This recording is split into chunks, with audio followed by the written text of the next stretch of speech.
This episode brought to you by Angry Orchard Rosé. When you want an apple, but you also want to be fancy.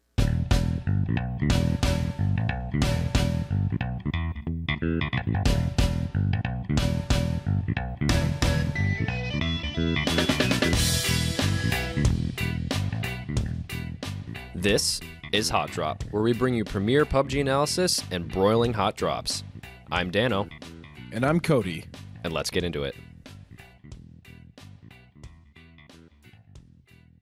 In this week's episode, we're going to talk about the Xbox patches number 7 and 8, the PC patches number 4 and 5, a lot of viewer feedback, and some other news related to PUBG.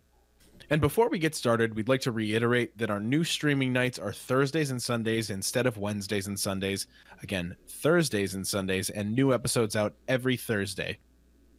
And with that, let's jump into Xbox patch number 7. We've got a lot of new Xbox players jumping into our Discord lately, and it's really awesome to see Xbox represented so well. I'm a longtime PC player, but I have ordered an Xbox for this one game. I'm really excited to get my hands on it finally. It comes in about a week or so, and I'll be sharing all of my feedback about the Xbox version of this game and how it compares to the PC version.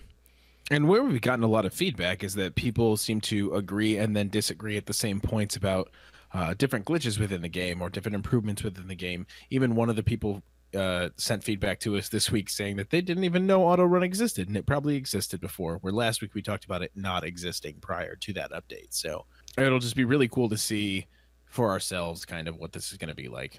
Exactly. Yeah, and someone else said something about a patch adjusted some of the vaulting mechanics.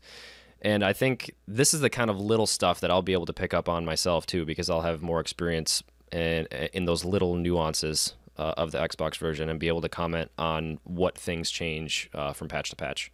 So I'm excited to get my hands on it. Awesome. All right, so jumping into patch number 7. In terms of gameplay, they wanted to let everybody know that they were listening to feedback, and they've further modified the damage players can inflict on vehicles, because we talked a lot about the meta in that game is to get a vehicle, run everybody over, and win the game that way. So now they've increased damage to the vehicle body and significant damage to the wheels when targeted with gunfire, which I always thought was pretty simple to begin with, but it must have been such a problem where like maybe 1 or 2 bullets will take out a tire. Yeah, I thought that's what it was now with PC. Like 1 or 2 hits is usually what does it. Yeah, so maybe it was a lot different in the Xbox version. Yeah. Because we do no free rides all the time. They've increased vehicle damage when successfully targeted with a grenade. All right. Both driver and passenger will suffer increased injuries when crashing into other objects in the Dacia, the UAZ, and the buggy, which I guess is pretty helpful if you got a bunch of people driving around just trying to kill people. If you miss and hit a tree, serves you right. And a slight reduction to player damage when being struck by a vehicle. So this is a question that I have for you listeners out there who played the Xbox version. On the PC version, if you get hit by a car, you're downed immediately, unless you've already been down before, in which you die. Yep. Bumping into someone takes half health away from them. It's really overpowered. What is the damage right now when you get hit by a car, especially at full speed? Do you not get knocked out? Do you still have a sliver of health and be able to revive yourself? I don't really know. So before we dive too deep into this patch, I think what we want to say is that they reverted a lot of these changes. So like one of the things we decided to do recently was change our schedule, because we noticed that patches were coming out on the day that we released, so we weren't able to talk about them and we were a week behind. So if we quickly pause on patch notes number 7, and we want to come back to this because there's some optimization and other changes that they made. But in patch number 8, which came out today, they say that they've got a lot of great feedback about the changes to this vehicle and player damage, and they're going to continue to tune and balance this element of gameplay, and they're actually reverting back this increased damage if a player is struck by a vehicle. So they changed it in patch number 7 to be a reduction in damage if you're struck by a vehicle, and then in patch 8, which came out today, they reverted that change to make it the same as it used to be. Well, look at them go. Look at them go, responding to feedback on the fly. Interesting. Yeah, I don't see that much these days. Not with this quick of a turnaround, anyway. Well, that's kind of where we got to at the point of the PC game that we talked about last week. We got a little salty about it, but we're just not seeing major changes that we'd like to see. You know, it Yeah. keeps getting a little bit more glitchy, a little bit slower, a little bit less responsive, but there's not a whole lot of change to it. But they're Right. like, hey, but we kicked out a bunch of cheaters. Yeah. That's cool. But it's Which not is cool. content. It's cool, but Yeah. it's not content. And that's what people want. That's got to be a tagline. It's cool, but it's not content. Yeah. Anyway, moving on to optimization. They've continued to optimize the controller lag input, and visual quality of the reticle is improved for Xbox One with red dots, holographics, and 2x sights. That I just appreciate that, because even in the PC version, those are not very good quality. Yeah. I think they look a little pixelated. You can't use them as well as you would want. Yeah. So I think a hot tip here is that if you are on the PC, I don't know if this is the case for Xbox, but if you're aiming down a reticle, a red dot, hollow, 2x, you can increase and decrease the brightness of the reticle by using your scroll wheel. That's the default command anyway, which is kind of cool. If you're in a really bright environment, you can crank that brightness up to be able to see your reticle a little bit better. But I don't know if this is in place for Xbox yet. But what I wanted to say about this is that when you're sitting in front of a TV, I think your experience is a little bit different. You will have, like, you're going to have a harder time seeing the reticle. So I'm assuming that maybe they made some changes to the aim down sights mechanism to be able to see the sight a little better. You know what I mean? Like, I would think that they would probably have to increase the size of everything to be able to see that dot from, 10 feet away instead of 2 feet away when you're sitting in front of a monitor. Yeah, that's a really good point. Yeah. Or maybe just the contrast of the reticle. Mm-hmm. You know what I mean? Because I feel like the reticle looks different in here than it does in any first-person shooter game that's, well put together and optimized. They're probably just trying to get to that point of quality. Yeah, and they're going for realism here too. So I don't know what these sights look like in real life, but I assume based on all of the other weapon mechanics and the weapon models and all of the realism that they've put in, they probably look like this in real life too. So they're probably trying to make sure everything scales properly. Yeah. And speaking of scale, actually, this just popped in my head. Have you ever put a holographic on a vector? It's the dumbest looking thing ever. It's this massive, massive sight on this tiny little gun. It looks so stupid, but anyway. Moving on. Heading over to bug fixes. So they resolve the issue where the inventory may highlight the wrong column when loading, which we talk about inventory management on Xbox all the time. So if you guys have feedback about that specifically, we'd really like to know about looting and inventory management that we can talk about on the show. I think that's something we speculate a lot, but we really don't have a lot of hard fact behind what we say. Yep. And this is this kind of stuff that I'll be looking at. And if only you lived just a little bit closer, you could come over and play with me.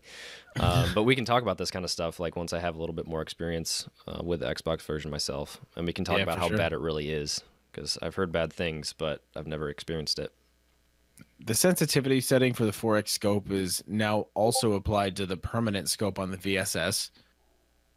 Auto run, double clicking the left stick is disabled when aiming down sights. So what I imagine is that people were auto running and being able to run and aim down sights, which you are not allowed to do on the PC version. You'll always slow to like this weird trot walk. Mm-hmm. It's sort of like a half walk. Even you got to take long high steps. It's like everything in slow motion. Yeah. Ministry of Silly Walks. Monty Python the fans. Yeah.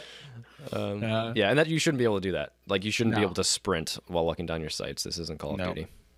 Players can now use the D-pad while in the map view without switching melee, pistol, or throwing weapons. Yeah, so this is, I noticed this once with the PC version. So when you had your map open, you sometimes did other commands that you should only be able to do when your map was closed. So this is that same kind of thing. These little bugs that are creeping in. They probably forget to set a variable so that you can't do certain things with the map open, but they must have missed a few things.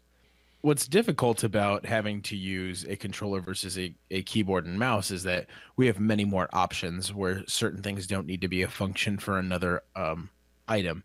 Exactly. Whereas any controller, you have a limited amount. Yeah, you can hit A 3 times if you'd like, but it becomes pretty daunting to have such a complex game, have so many interactions with different buttons. Right. And someone brought this up this week. They said that reloading is a long press on X, which I would think is a pretty tough thing to do because it's a feature that, or it's a function that you want to be able to quickly hit, right? I don't want to have to wait for a delay of me holding down a button to be able to reload.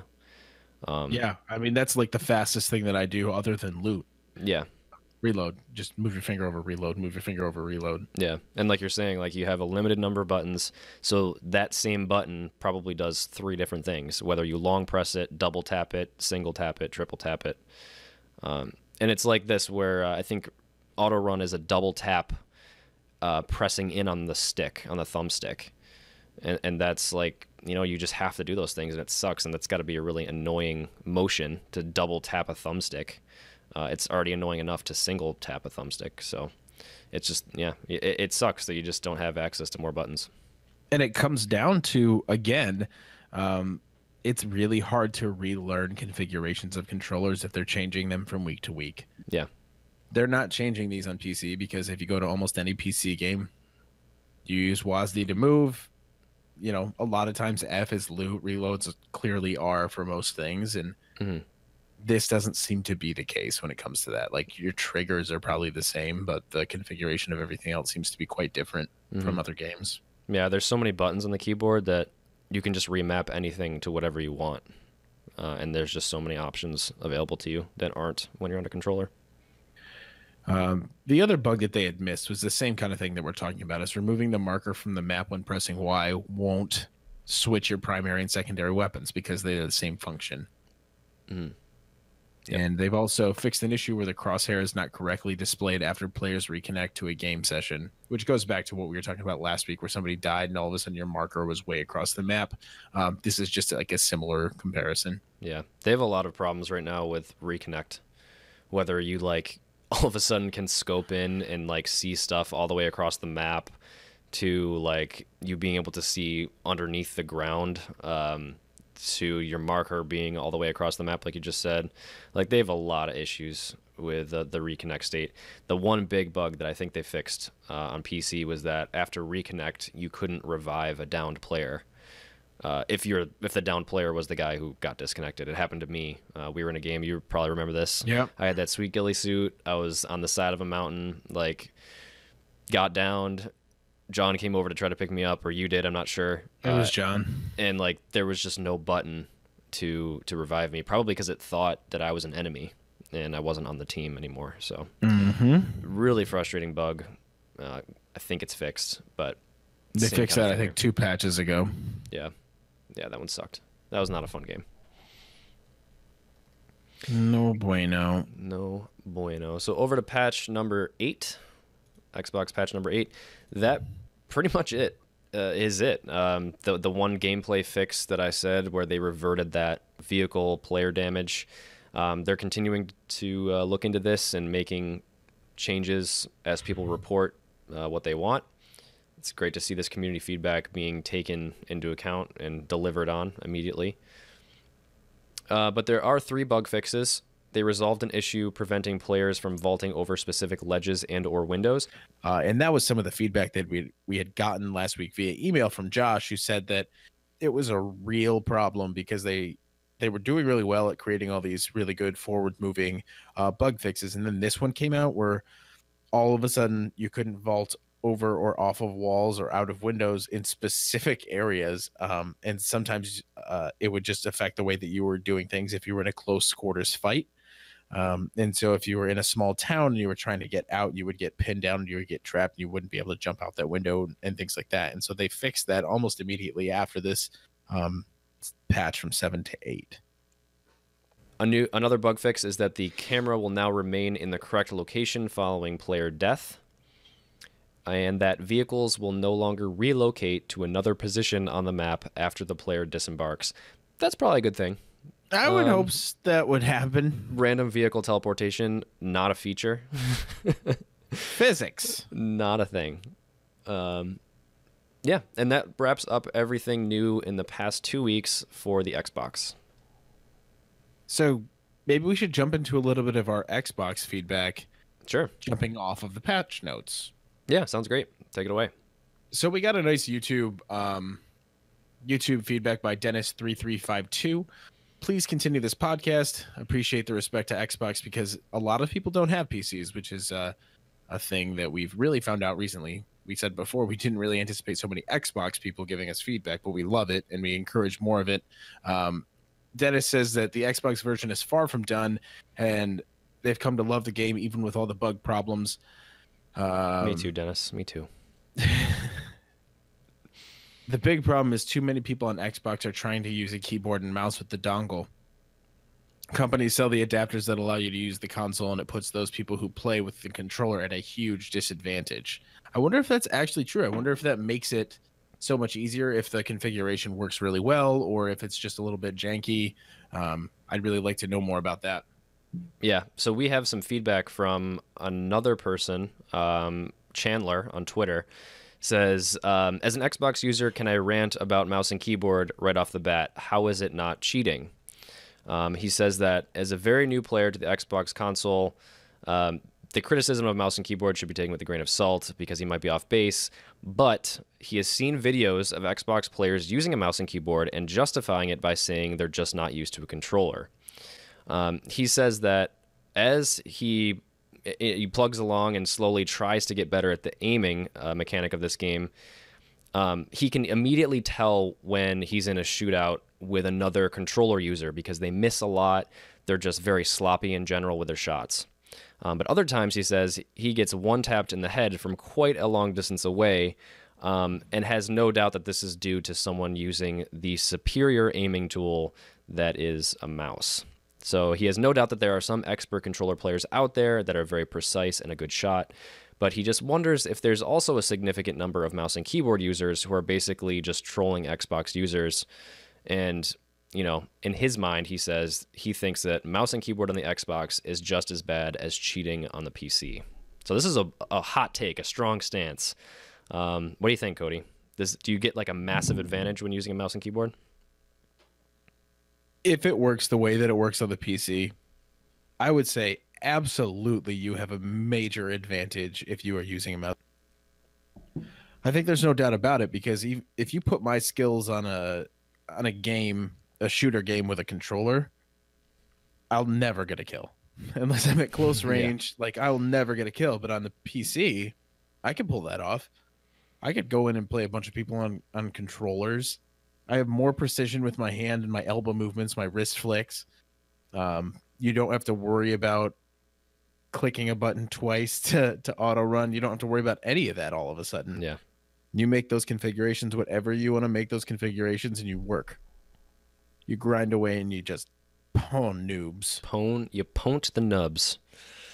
Yeah, dude, I agree. I mean, if I were to go into a match where everyone was using a controller except for me, I would just decimate people. Like, there's just no competition. I think even the best controller players I could probably, you know, run side by side with. It's just it's not as precise. There's just so many small movements that you can do with a mouse that are much harder to pull off with a thumbstick. There's just no range of motion on a thumbstick like there is with a mouse. I have my entire desk to move around, and I can make my sensitivity as big or as small as I want, and I can just move like pixel by pixel at a time at a steady rate using my entire arm versus this tiny thumbstick that has a distance of an inch, from left to right, so you can adjust the sensitivity in a thumbstick and you can get really good with it. I'm no denying that. I mean, there's some really, really talented console players, but I think from my perspective, a mouse and keyboard will just demolish a console player. Do I think it's cheating in the same realm as cheating? I don't know, because cheating is getting an unfair advantage through less than honest means, right? Is that how you would describe cheating? How would define it? I feel like this kind of brings up a different point about why people play the game. I personally am opposed to people playing an Xbox game with a keyboard and mouse and trying to claim that they're the best around and that nothing's going to keep them down. Because it's not an evil play. It's not evil. It's not an even playing field at that point. Yeah. Yeah. I think that while it might be easier and stuff for you, I think that you should play the game the way that it was intended to be played. Like, you and I play this game and we like to have fun and we like to do our podcast and things like that. But I never think like I just need to show everybody that I can kill everybody in that match every single time, or else I'm not having fun. Yeah. You don't have that EPing and I feel like shorken. Not everybody who's using a keyboard and mouse does that, but the sentiment behind the people who are mad about these things makes it seem so. You know, not everybody who's buying a keyboard and mouse goes like, I'm going to go in there and I'm just going to wreck everybody because I have a keyboard and a mouse. Does it create an advantage? It seems so, because I feel like if we went in using keyboards and mouses against people with controllers, I'd do a hell of a lot better than I do now. Mm-hmm. But do I think it's cheating? Not necessarily. Yeah. Unfair? Yeah. Life's tough. Get a helmet. Yeah. Yeah. That's a good point. You know, is it? I guess I feel for both sides, but I just use a controller if you have an Xbox. Yeah. Yeah. It'll make the game more enjoyable for everybody. Yeah. Is it fair that I wasn't born into royalty? No. Is it cheating? Like, is it, you know, I don't know. I see that Xbox players have an advantage if they're using a mouse and keyboard, and I would just encourage them to use the controller. Like, just, I don't know. You're playing on a console.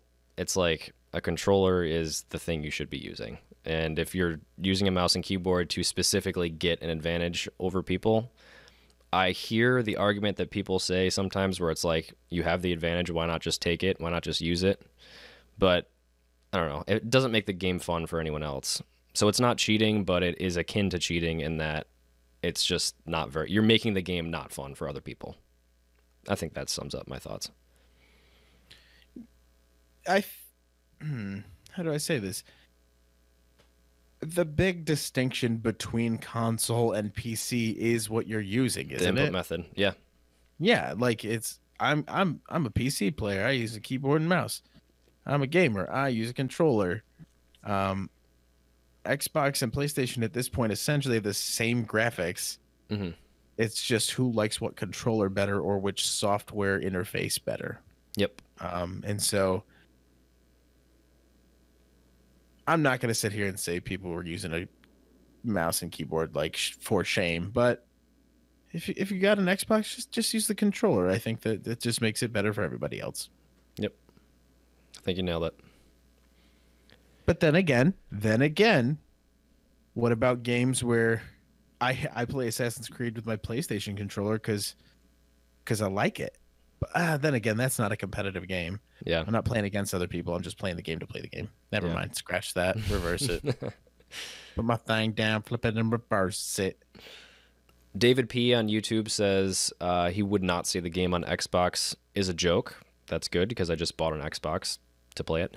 I've loved playing it as much. I love playing it so much with my friends that I've now bought the PC version too. For when I play solo, I know it's going to be better on PC, but my PC has my Xbox to thank for that particular purchase, he says. He says an interesting topic for debate. He uses the dongle that allows you to connect a keyboard and mouse to an Xbox and bind custom keys.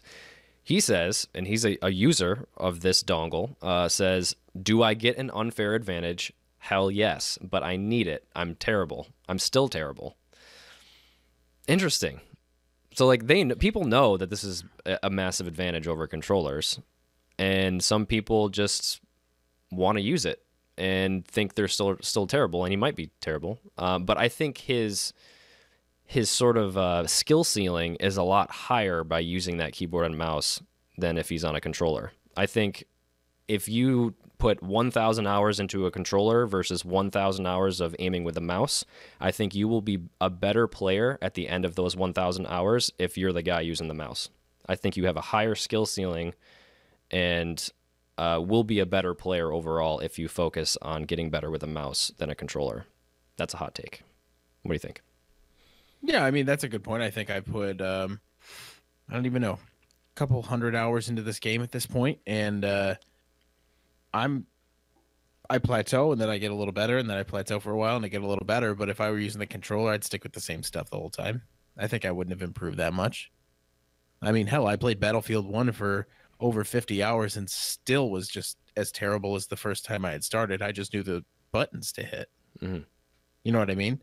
I think I never got a KD ratio over 1 playing that game with a controller. And then when I started this game, it took me a week to get my first kill. And now I feel like I just get better and better every week. While I'm still not a good player, I don't think that I'm ever going to be a great player. I know that I'm getting better, which is what keeps me coming back. Mhm. So yeah, the skill ceiling is a lot higher when you use a keyboard and mouse. You have a lot of time to refine what's working for you, what's not working for you, and you're not bound by just one piece of equipment. You get to adjust it. You could do specific key binds. You could just adjust your sensitivity and whatnot. Yeah. All in all, Yeah, I think that's enough on keyboard and mouse. I think we talked it to death. What do you think? yeah, I don't know, a lot of good stuff. A lot of really great feedback this week. Keep this coming, please. Like, this is a really, really good look into how you guys play and what your thoughts are and what you want to see out of this game, too. It's got a long way to go in the Xbox, and a lot of people have a lot of strong opinions on things, and I love reading this stuff. me too. I think it's time to satisfy the PC players. What do you think? Want to roll over to update number 4? I do want to roll over to update number 4, Dan.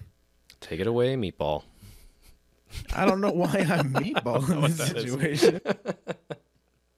So they made improvements to Miramar. They added more buildings and cover across the map to improve in the engagement experience, which we talked about a lot before, is that it's a very vast map in terms of here's a big city, now there's nothing. Here's a big city, now there's nothing. In addition to that, they added more off-road routes for easier vehicle navigation, which I am on board with as long as it doesn't make it a super easy map, because I said before, I like that it is harder to traverse and makes us move slower. You know what I mean? I feel like I don't want it to get to the point where they're like, let's just make it easier for people to move around. I like it because right now it encourages better mid game.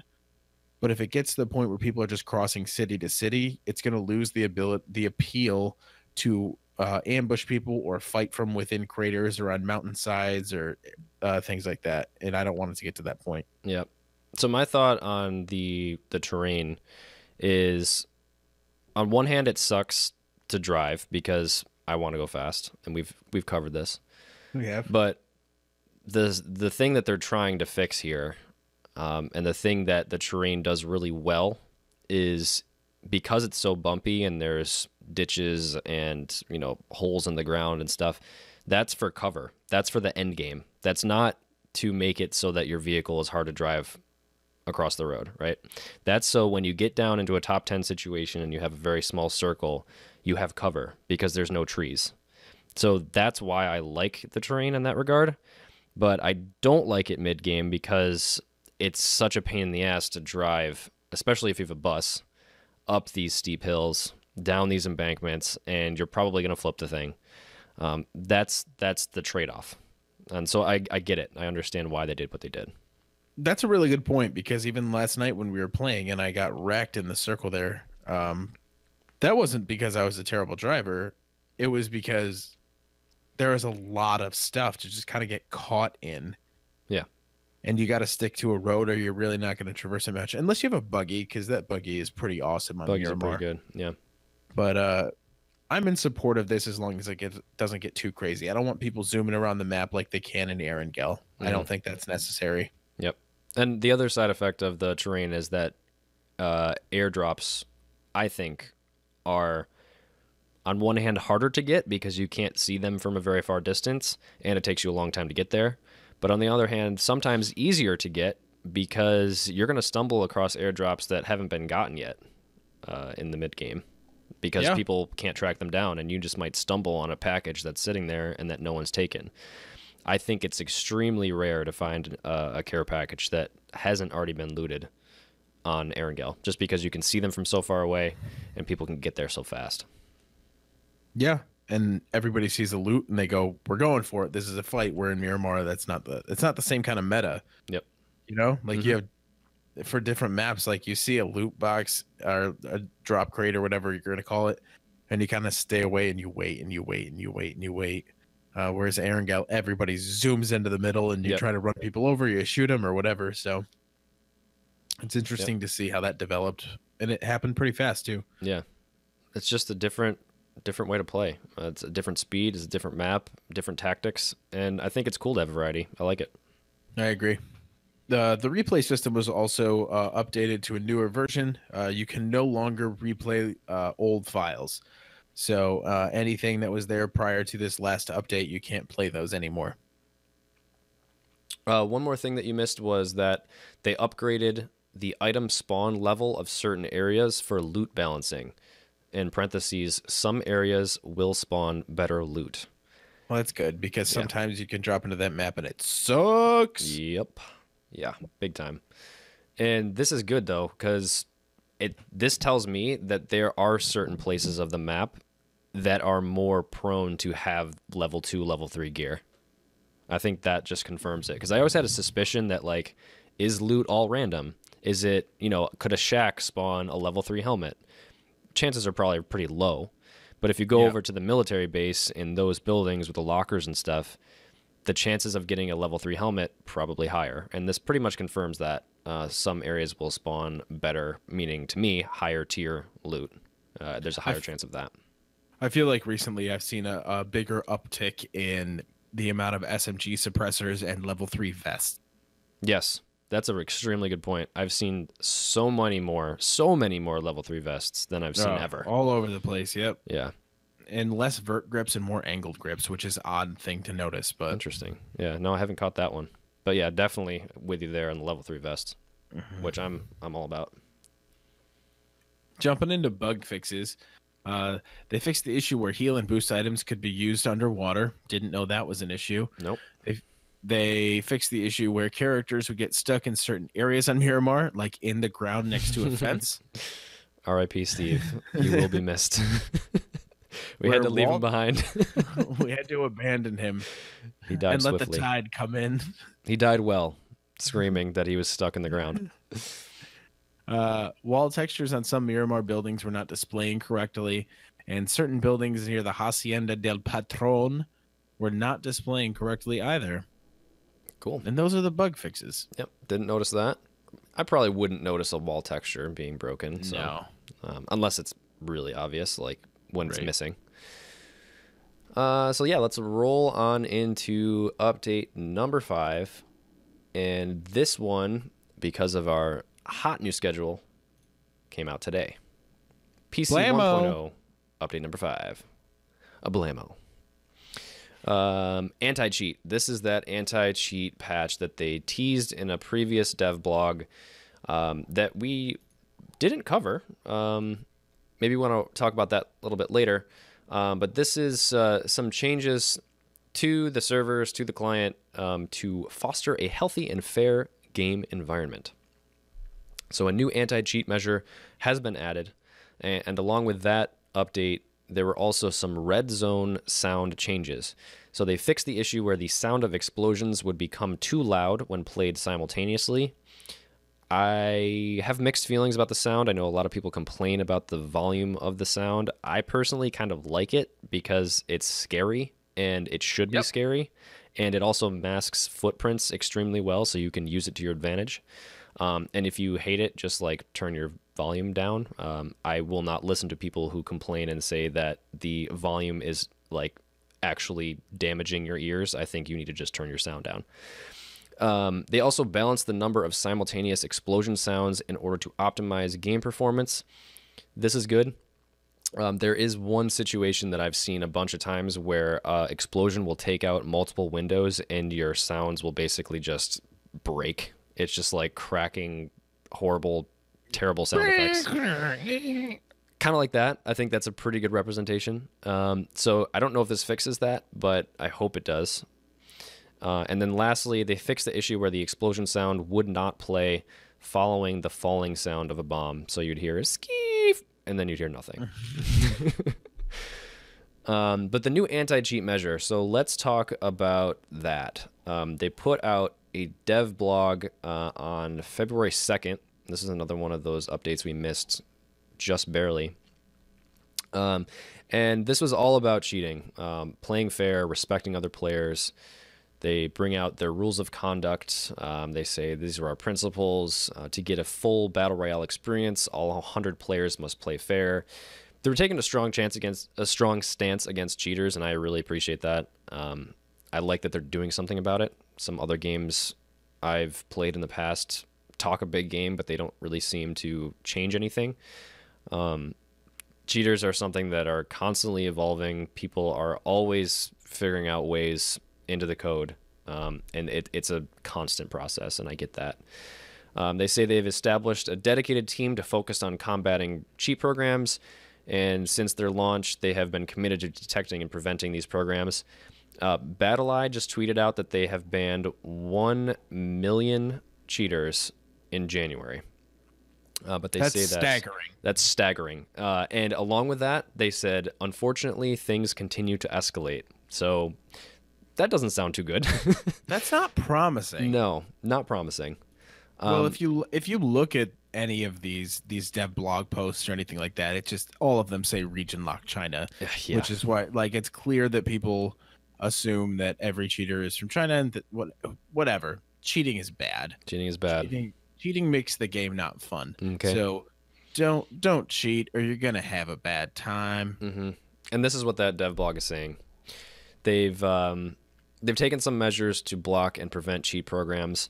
One of the biggest things that I think will affect some hardcore players is that they banned reshade.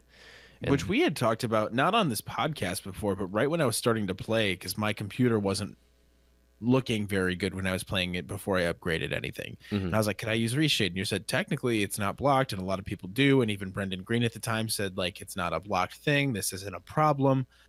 Clearly, now it's becoming an advantage for people. Yep. To play it out. Maybe it's the contrast of the screen and seeing enemies, things like that. But you're right. I'm in support of this at this point. Now that I've seen how bad cheating has gotten, play the game the way the game is supposed to be played, and let's call it a day. Yep. Agreed. Reshade is a program that you can use with other games too. It's not just a PUBG thing. And I think that I read that they introduced some kind of zoom effect using reshade that would zoom in on certain areas of the screen, and I think that's probably why they blocked it. But also on top of all of the contrast and sharpening tools and color changing that you can do with reshade, I think they were right to ban it. I think they should have probably banned it a long time ago, and that's also why I never spent the time to add it to my machine, just because I knew that it was going to get banned at some point. I really did. It was just too big of a change. And if the devs wanted you to be able to change your game to look like that, they would have added those tools into the game to begin with themselves. Yeah, so, that's true. I think they were right to get rid of it. So they did ban reshade. So if you do have reshade installed, they say please uninstall. You'll probably have to uninstall PUBG as well and reinstall it to make sure all the files that it affects are off your machine. Another thing they did to combat cheating was they banned account sharing. So this is the Steam Family Share program that you can use to share your game with other people that you authorize to do so. This is kind of a funky one. I feel like they might have found out that there were some exploits that people could do to get into the game via the Family Share program. Kind of weird. I don't really know the details behind this, but it looks like they are doing their due diligence here. They're going out of their way to look into some abstract ways that the game could be accessed and banning those things. And really, you shouldn't be probably sharing this with any other player other than yourself anyway. Because I think you have to make a character, and it's like a Bluehole account too. I don't know. I might be making that up. I don't know. But they've gotten rid of that. And then finally, they say file modification. If you tamper with game files, your game access may be blocked, especially if you delete, modify, or manipulate any way the files affecting any of the game systems and mechanics. This was an interesting one, and I want to bring this one up quick because I was browsing around on Reddit, and I found this post where people saying, were saying that they don't like to play Miramar. They just want to play Erangel.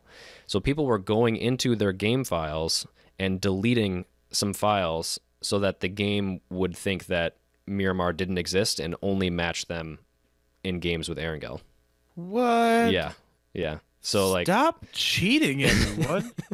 It's not you're gonna have a bad time. Just back out of the match and like just do it again, man. Just God, I don't. Damn. People are always going out of their way to try to break into shit they shouldn't be breaking into. Just Stuff. Sorry. Stab. Family show. Let's get some good news in here. Let's get some good news in here. What do we got? Battle Royale for the kids. For the kids. Hashtag. I don't like that hashtag. I don't like it either. Battle Royale for the children. What about it? Talk to me about it. Extra Life charity, Dan. Only one of the best charities ever. Extra Life unites thousands of gamers around the world to play in support of their local Children's Miracle Network hospital. Since its inception in 2008, Extra Life has raised more than $40 million for sick and injured children. So they said, raised over $500,000 for the PUBG. That's pretty nuts. Isn't that nuts? That's pretty nuts. A video game Yeah. raised over $500,000 for charity, and I think that is pretty sweet. Yep. So I don't know how it exactly worked. I wasn't one of the streamers who did this, but I'm pretty sure what happened is if you streamed and people donated to you, PUBG, Bluehole, aka PUBG Corp, whatever they call themselves nowadays, Brendan Green himself personally wrote a check matching the donations that people were receiving. So, and I think they threw in a little bit extra of their own as well. Yeah, raised a lot of money for a great cause. Terrible hashtag. I don't really want to equate children with Battle Royale, but they did for a good reason. And yeah, they raised a lot of money. It was pretty cool to see. I like stuff like this. It makes you happy about the way the world works. Yep, I would agree with you. A bunch of gamers raising money so that kids can fight in battle royales. Yeah. Or something. That's what it sounds like. But it is actually a really kind thing, and I'm glad that it happened. Yeah, good stuff. Good stuff. So that's pretty much everything that we have for this episode, right? Yeah, that's pretty much it. We covered all of our topics. I can't wait to continue this. I really hope that we get a lot more feedback from you guys this week. Keep it rolling in. It is amazing to hear from you guys. I think that we got feedback on every single social media platform that we have. Yeah, we did. So hit us up. Check out the links below to our YouTube, our Discord. We're on iTunes, Google Play, Stitcher, TuneIn. We stream now on Thursdays and Sundays from 8 p.m. to 11 p.m. Eastern. And new episodes on YouTube, iTunes, Google Play, Stitcher, TuneIn on Thursdays. Am I missing anything? I think that's about it. We've got some really cool stuff that we're doing on our Twitch page. So we're not just playing the game, we're actually making an interactive experience for you guys where you will earn currency in our channel, which we call droplets. You earn some droplets, you spend those droplets on triggering challenges that we will attempt in game, and if we win, everyone gets a payout. So it's a pretty cool thing that we've got going on, and people seem to be enjoying it, and we hope you enjoy it as well. We are, as of this moment, 4 followers away from being Twitch affiliates. Would absolutely be overjoyed if you guys could pop in there, just click that follow button, and we can be affiliates, which means that we can, provide even more content to you in the form of emotes, subscriptions, all that cool stuff that becomes with being affiliates. It just makes us feel a little bit more legit, I think. I would agree with that. And it really makes us feel pretty good about what we're building, that people are responding to it and liking it, and we're adjusting things on the fly all the time. We're responding to what you guys like to see, and building some pretty cool mechanics, and I hope you guys will stop by. So follow, subscribe if you enjoy what you're hearing or seeing. If you don't, that's cool too. Until then, Daniel, we'll see you in game.